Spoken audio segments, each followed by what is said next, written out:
So for this Suzuki RM250, this is my number one. It's tough. They all have their strong points. The Suzuki, the motor is by far the best out of the competition. You know, the tight turns, it's got good bottom, the deep sand, it just pulls and pulls and pulls, and it has a good over rev, which I really like. The power is amazing. The suspension is really good. The turning on this bike is amazing. The tight turns, even the, you know, the long fast sweepers. This bike, you know, was stable.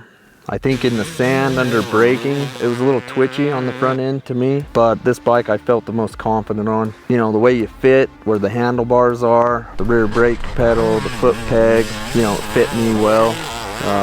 Maybe a little bit taller seat foam, and this bike would feel just like a modern bike. The brakes were the worst, and they really need some help. I don't know what that means, but if you could fix the brakes, I think this thing would be competitive with the modern bike. You know, bikes that are 17 years newer. I think this thing you could take and race at the vet races or the two-stroke nationals. This would be a good bike. With this test, the Suzuki, the thing that really put it over the edge of the competition was the motor. It was just so usable. My only complaint with the motor would be the clutch. I think that the clutch is a little bit weak and grabby, but I think the motor's what sold me on the Suzuki. I think if you combined all these bikes, they all have their plus and minuses. I think if you put the motor of the Suzuki and the frame of the Kawasaki and the front end of the Honda and the rear end of the Yamaha, and you put it in the hands back in the day of a guy like Tim Ferry, Ricky Carmichael may not have went 24-0. So they all have their good features, but this one was my number one. All right, and my number one choice is going to be the 2006 RM250. Seems to be the unanimous decision of the group, and I think just because this bike just really does everything well, and I think that starts with the motor. So after riding four strokes for years and then finally getting back into the two-stroke scene, it's just nice to have that bottom end, that smooth roll-on delivery. You don't need to be on the clutch to get yourself out of a corner. I'm not a big clutch abuser as is, just because I think the four strokes got me lazy.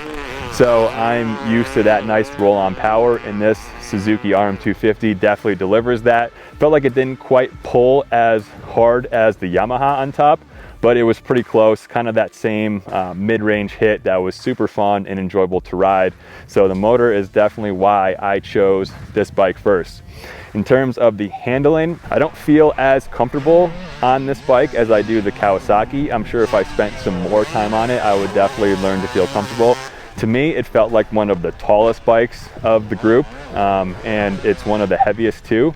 So for me, the bike felt planted. There were a couple situations where the front end felt twitchy a little bit. In that aspect, the Kawasaki did feel a little bit more stable in the sand. This thing, the front end in the sand, because there's a little bit less rake in it, which made it, I think that's why it felt a little bit more twitchy in those sand situations. In terms of the brakes, this thing definitely had the worst brakes of the group, so you weren't able to charge into the corners as hard as you were, let's say, on the Honda. You had to let off a little bit and kind of coast into the turn and try to keep up your momentum. You weren't able to just hammer in, slam on the brakes, and get in the turn. This thing does turn like a knife through butter though. There in the back section of the track, there's this outside line where it wasn't, you know, smooth and rolling around the outside. You kind of got into it and you got right out of it. And putting this bike in that situation, I had no problem. Also in ruts as well, I think the bottom end had a lot to do with that. Just me being able to comfortably roll in. Maybe not charging so hard into the corners as well, just being a little bit more smoother. But overall, I just feel like it's a bike that can be a real weapon to go race and compete against any bike out there. I mean, all of these bikes, just a little bit of tweaks here and there, you can make these bikes killer. My number one bike and bike of choice is the Suzuki. All around, definitely a fun bike.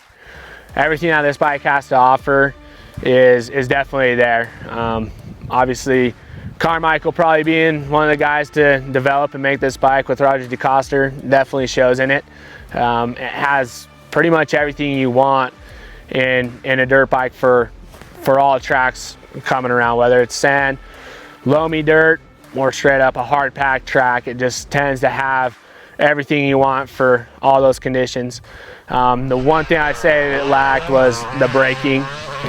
In cases it was hard to come into your corners and plant the bike and get going, just because you'd want to come in quick, but the braking wasn't quite there for it. So you had to tend to slow down coming into your corners just a little bit more. The reason that I chose this bike for my number one is just the power package.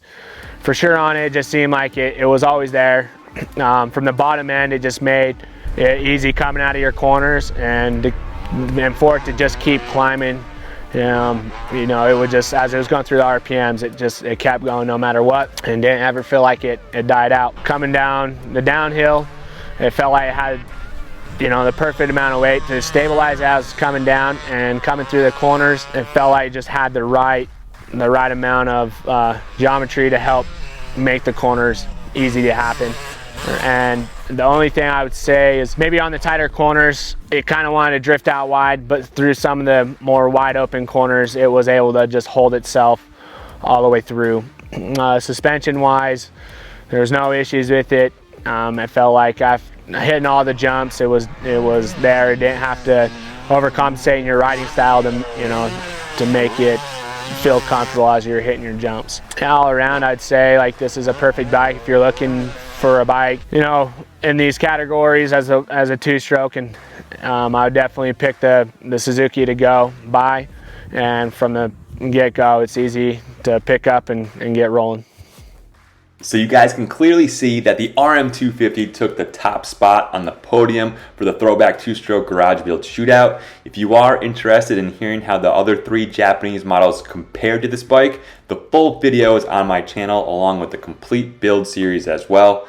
I appreciate you guys watching, and as always, ride hard, be safe. We'll see you in the next video. Peace!